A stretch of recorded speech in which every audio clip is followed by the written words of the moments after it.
Robbert, thank you for having me here. Can you give a little introduction to yourself? Yeah, my name is Robbert Becker. I'm co-founder of Allard VP here in Amsterdam. What are the services you provide? We basically into IC VFX, in-camera visual effects.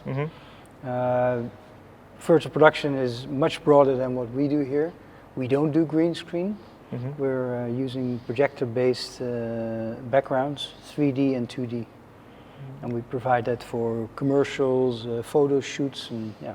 What was your background before? I'm a producer of international TV shows that come to shoot here in the Netherlands, so production services mainly. Do you mind me asking what kind of shows? One show that I was involved in for many years is The Amazing Race out of the US. Yeah, it's a very cool show. That must have been crazy, huh? It's pretty crazy. It runs around the world in 24 days. So how'd you go from that to virtual production?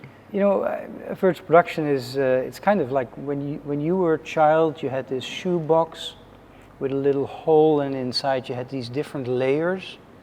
And if you're looking into it and you see the whole thing, it's the magic box. It's exactly that.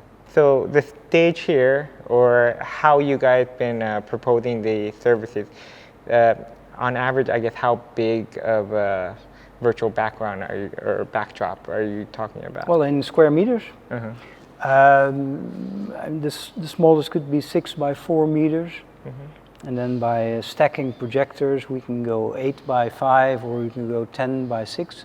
Is stacking projectors like really technical? Like, is there? No, it isn't. No, these projectors we use, the Epsons, they make it really easy. They both have cameras, and they look at each other. So one looks at the image of the other, and then aligns pixel for pixel. Because there's a camera inside. Yeah. Whoa. Yeah. How many can be stacked? As many as you like. And it won't look like blurred in any way? No. Wow. So they go in stacks of 2, but then you can have 2 stacks of 2 next to each. And they will not only stack, but they will also have an overlap, which you will never see, so you can go any size. And yeah. You know, you've been out there in the world shooting outside, and then now that you have virtual production, I guess what are the advantages of shooting in virtual production? Well, the advantages are multiple. So first off, it's not for everyone. And we keep saying that to people. We try and keep expectations realistic. It's like AI or virtual production. It's one of these magic terms, and people will jump to it and they think that it'll solve everything, which it doesn't. It can solve a number of very specific issues, like impossible locations you can shoot at. It's control of weather and lighting, and a lot of things, but not everything. So if there's a cheap location that you can go shoot, it's round the corner, you can get there with your crew of 25 people, do it. We've seen so many examples of like a cafe, and then them doing virtual production at a cafe, but it's just like, you could probably shoot at a cafe pretty cheap. So. You shoot. And what about like car stage, or like, is that their advantage? Cars. There? Yeah, cars. Yeah, absolutely. Yeah, I think it's the bread and butter of virtual production. And they've been doing it forever. Yeah. With back projection. Is it any different using LED wall than projection for cars, or is there an advantage? No, I don't think so. So with projection, one of the reasons we're doing it with projection is because we're flexible. So we can move our projectors and the screens that we shoot on very easily. So we can adjust, like within minutes, really, we can adjust. To shoot, like the reflection and everything. Yeah. Very cool. Okay. Is there any other types of, I guess, product or brand that you see using virtual production more, like fashion or? Yeah. Traditionally here at Allard Studios, fashion, photography, and videos is a big part of the clientele. Okay. We were talking like earlier about it, how you're saying that they shoot seasonal, so that they'll shoot the winter. Can you explain? Their winter collection, when it comes in, it's being made in spring. It arrives here in the summer. Yeah. And they need to shoot it because it needs to be ready for the winter season. And the other way around.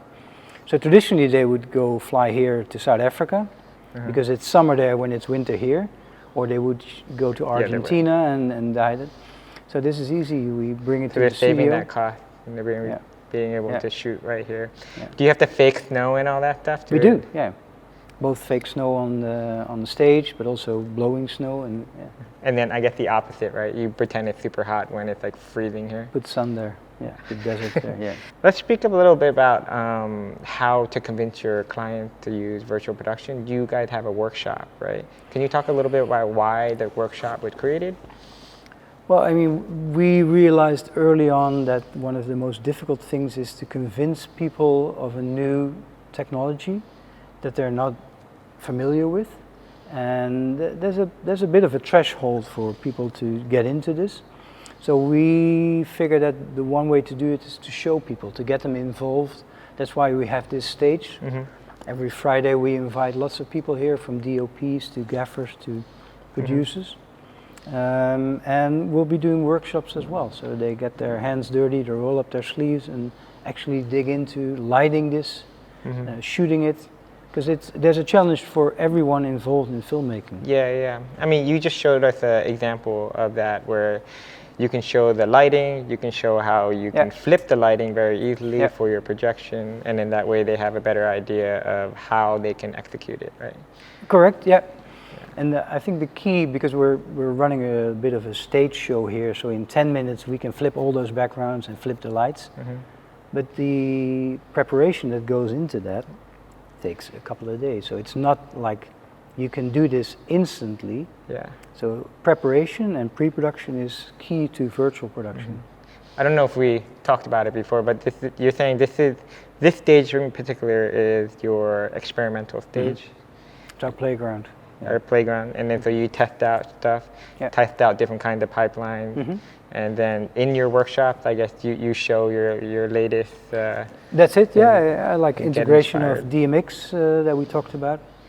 The DMX, where we can take the virtual lights into the actual physical world and have a gaffer be in control of that. That's like the dream world for the gaffer, right? It is, yeah. Giving them back the power. Do they want to shoot here, or you have to bring it out? Or we will bring it out, but we've made our set so modular that we can just put it in the truck, run it out, and within 2 hours we're set up completely. Wow, so it's portable. It is portable, yeah, absolutely.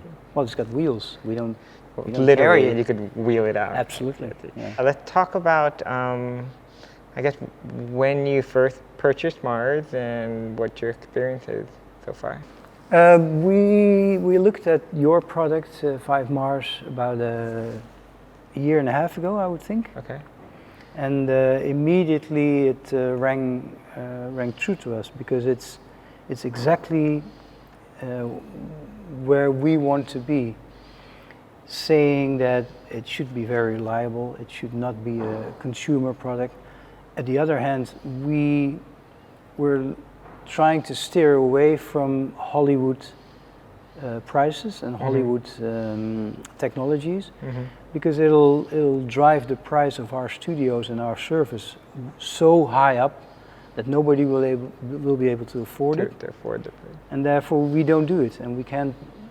You have to be doing it. Yeah. That's it. Yeah. I see. So it's like much more accessible for the people to be able to hire it. That's it. Yeah. To be able to hire it. Okay. So across the board, I think VIVE Mars is at par with all our other techniques.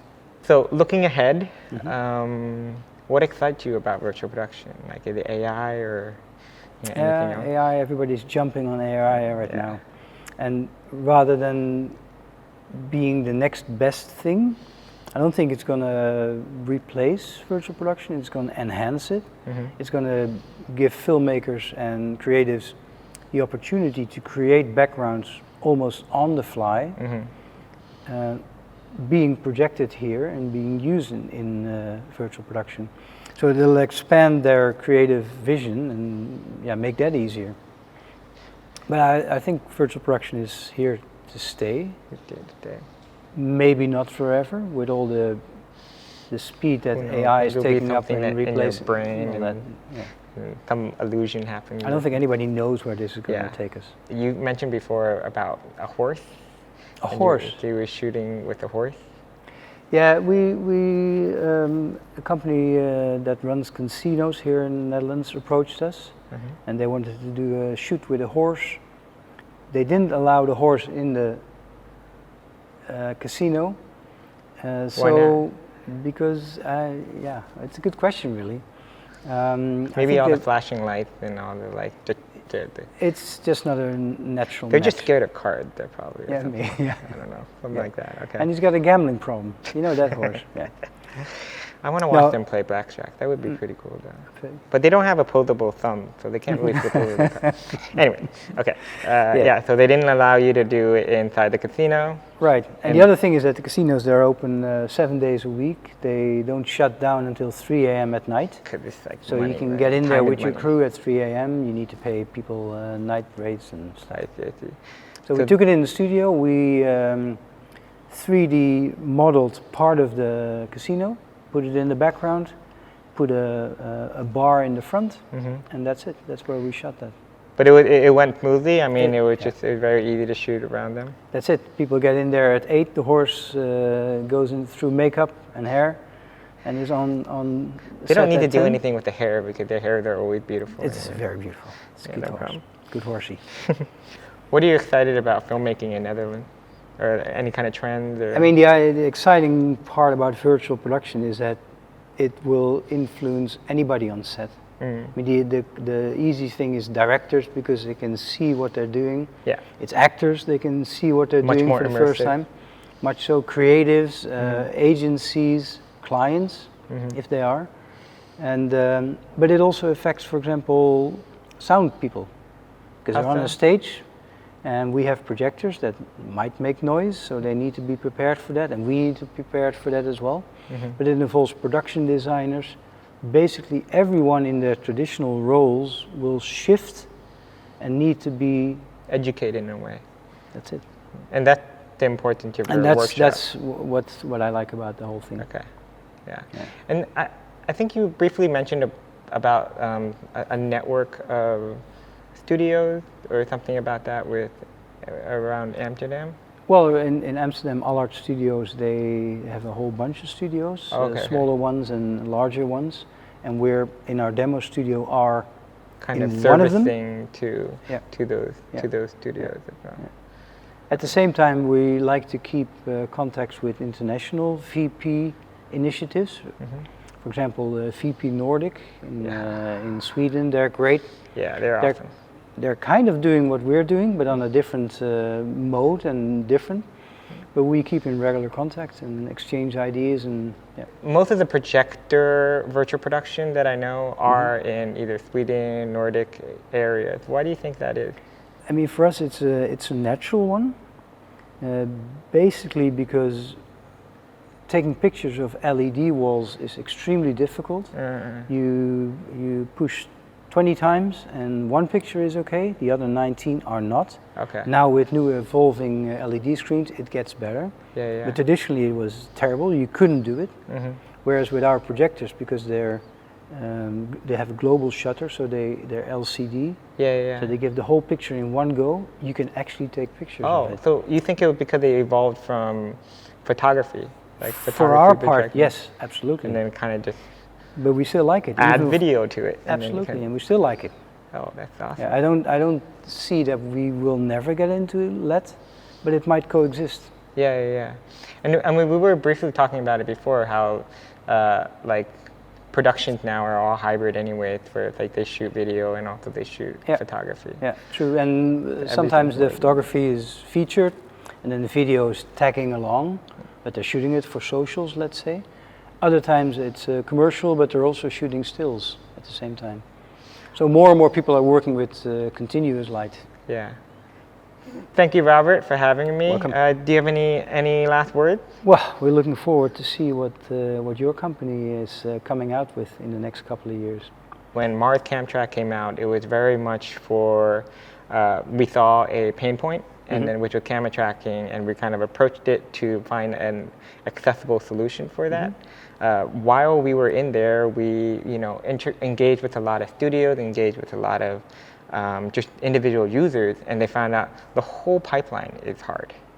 So because every single part is so hard that even when the first time you get into Unreal and you actually make some kind of composite, that composite is pretty bad, right? I mean, it was, absolutely. You wouldn't even share it with anyone. Makes your eyes bleed. I think with that, we know there must be some opportunities that what can we do that, you know, a person doesn't have to invest so much time in so many different programs, so many different knowledge in order to just get a simple output. Because some people don't need, like you said, some people don't need Hollywood.